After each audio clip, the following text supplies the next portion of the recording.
Well, TGIF, everybody. I hope everybody's staying warm, right? Winter just does not seem to want to be letting go of its grip on us, right? So, again, I hope everybody's staying warm and safe out there on the roads. Been seeing a lot of reports of trucking accidents and things, and it's unfortunate, but it happens every year, right? So, be safe. Okay. Um, Before I get into today's video, the video we did on Tuesday, where we talked about factoring and factoring with Operfi, something that I wanted to bring up. Danny Rhodes from Operfi actually just did a video, and if you're familiar with this channel, Haul and Cash, I'm going to leave a link in the description down below for the video. But if you are, oh, sorry about that. If you are factoring right now with non-recourse factoring, it's a trap for the most part, and Danny does a really great job of explaining that, much better than I could. So this is, again, one of the things that I truly love about Operfi is their transparency with their contracts and everything. And in most cases, it looks like a lot of other factoring companies that are, trying to push non-recourse factoring, on the surface, it looks very good as far as, if the customer doesn't pay, I'm off the hook. I still get paid, and it's like an insurance policy, right? Wrong. It only kicks in, for example, if the customer files for bankruptcy in that 90-day window. Okay, so that's just one of the many things that are like hidden in their contract and the fine print and that kind of a thing. And God bless Danny and everybody over at Operfi, because they really do their due diligence on your behalf. Again, former truck driver, company owner, freight broker, they've got the industry experience, and they're out there looking out for you, whether you're a carrier or a broker. They give it to you straight, right? No BS, no, omitting things over the phone to you or in their agreement, hiding little things. Nope, they're completely transparent, and that's one of the things I love about them. Again, link in the description down below for the contact form to reach them. And I can't say enough about them. I mean, if you need to factor, looking to switch factoring companies, again, hands down, in my humble opinion, and just check out their Google reviews, right? You don't even have to take my word for it. Like I said in my first video, look at their Google reviews, check their Facebook reviews, right? They are an outstanding company, and I'll leave it at that. But yeah, don't forget to check out Danny's video, because he really does a much better job than I could ever possibly think of doing, as far as breaking down everything that's involved in non-recourse, and what it does do for you and what it doesn't do for you. So don't forget, please check that out. Very informational. So trucking groups are praising DOT's termination of New York congestion tolls, right? If you've ever run into New York, I used to, as a broker, I used to have loads that ran into New York, and they were such a pain. They really were, whether it was picking up or delivering into, most drivers that I dealt with did not like going into New York, right? There's certain areas around the country that they absolutely loathe going into. And so this being one of them, the DOT has terminated New York City's congestion pricing plan. drawing praise from Owner-Operator Independent Drivers Association and a vow from the city to fight the decision, right? So they're pushing back. In a DOT news release announcing the decision on Wednesday, Transportation Secretary Sean Duffy said the tolls were a slap in the face to working class Americans and small business owners, right? Commuters using the highway system to enter New York City have already financed the construction and quote unquote improvement, air quotes, of these highways through the payment of gas taxes and other taxes, he said in the release. But now the toll program leaves drivers without any free highway alternative, and instead takes more money from working people such as yourself, if you're going into or out of New York, to pay for a transit system and not highways, right? Basically saying that it's backwards and unfair. Went on to add that the program hurts small businesses in New York that rely on customers from neighboring states. President Trump also went on social media and said congestion pricing is dead. Manhattan and all of New York is saved, he wrote. Long live the king, I guess.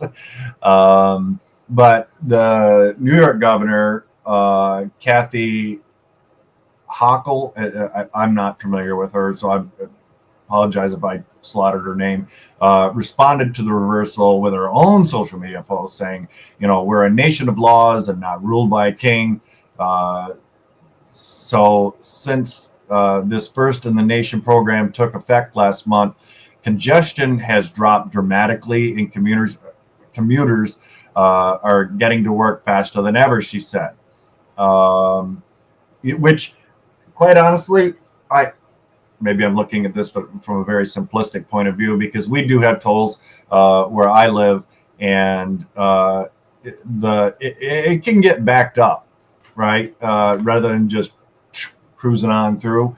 I've never been a fan of tolls. I know there's other tolls around the country, and things, but it just, maybe on paper it looks like a good idea. To me, I've just never been a fan of it. I've never understood it.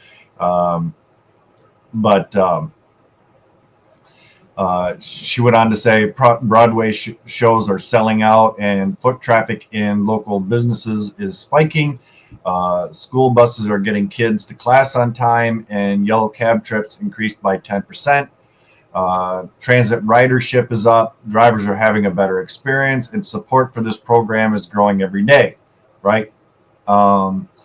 She went on to say New York City's Metropolitan Transportation Authority has initial legal proceedings in the U.S. District Court for the Southern District of New York to preserve the congestion toll program. Let's see. OOIDA went on to say truckers often have very little control over their schedules. So this congestion pricing is particularly problematic for owner-operators and independent drivers. We routinely have no other choice than to drive through metropolitan areas during periods of high congestion, because of the rigidity of current federal hours of service requirements. Additionally, shippers and receivers generally have little regard for a driver's schedule, frequently requiring loading and unloading to occur at times when nearby roads are most congested. This is actually sort of similar to this. I actually just booked a load. It was a 3-drop load, and then the customer wanted to add a 4th drop at the last minute, and I said no. I said I could talk to the driver, but no. Number one, we've already given you a rate for 3-drop. You're not going to slip in an additional drop on us at the last minute, right? Without, upping the rate for them. and not to mention the receiving hours at each one of these locations, as it was, my team was going to have to just hot foot it pretty heavy, and I hope they're being safe. But yeah, there was no way to make a fourth drop without laying them over to the following day to make that final stop. So yeah, they and when I brought this to their attention, I said, there's no way without laying them over. They agreed, but a lot of times I don't think that shippers and receivers really think about the drivers, right? They just go, oh, well, our customer needs this and there's room on the truck and we'll just throw it. No, it doesn't work that way. This is why I talk about that three-way happy marriage between, customer, carrier, and myself, that, there needs to be, a good relationship there and everybody kind of considering each other, right?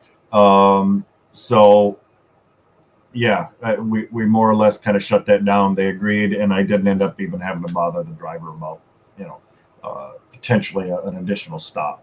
So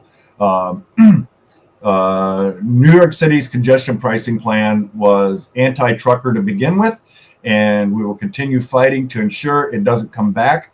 Beyond New York City, we encourage the Trump administration and Congress to fight the expansion of tolling across the country. Okay, which, guys, I would love, girls, I would love your feedback on this. Are you all for this? Are you against it? Do you even care? Personally, I think this is going to be a good thing, right? But New York City Comptroller Brad Lander released a statement Wednesday denouncing the Trump administration for illegally reversing approval of congestion pricing. Okay.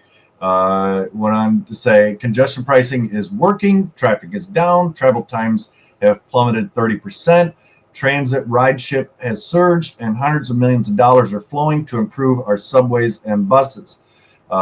He said in the news release, we will not let Trump drag us back to crappier subway service, standstill traffic, and smoggier air.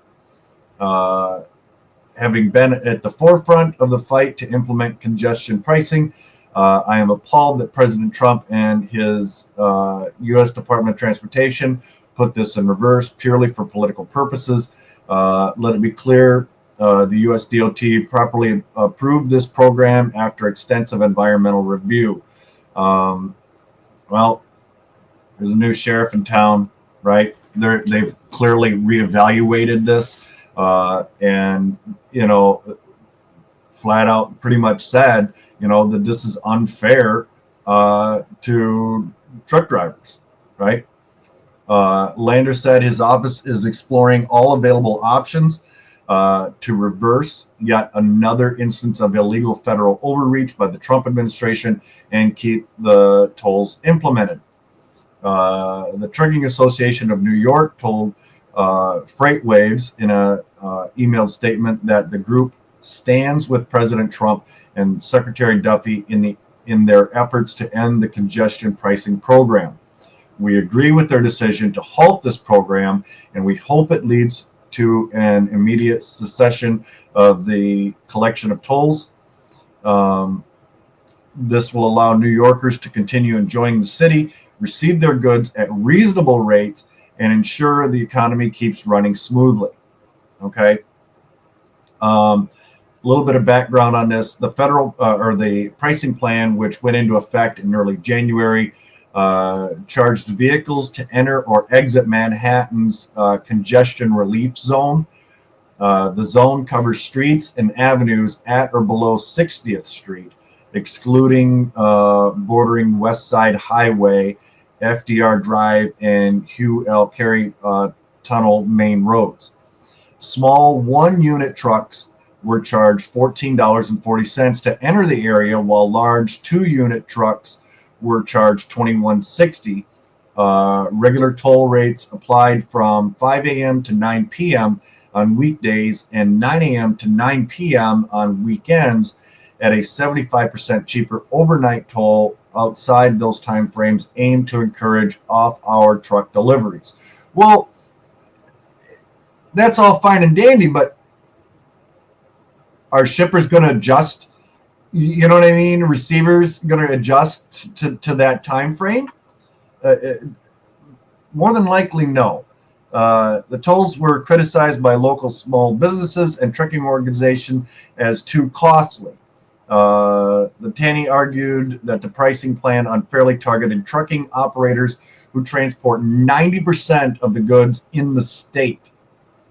Proponents of the pricing program have said it will cut down on environmental harmful emissions, unclog streets, and allow for better public transit options. Yeah, let me know if you agree or disagree with this. Personally, I'm all for getting rid of the tolls. There's got to be a better way, right? Yeah, so I'm going to pretty much leave it at that. Again, I hope everybody's having a great day, great Friday, great weekend. Yeah, we've had a pretty fantastic week, building new relationships. So, yeah, just keep at it, everybody. And until next time, we'll talk to you later. Bye-bye.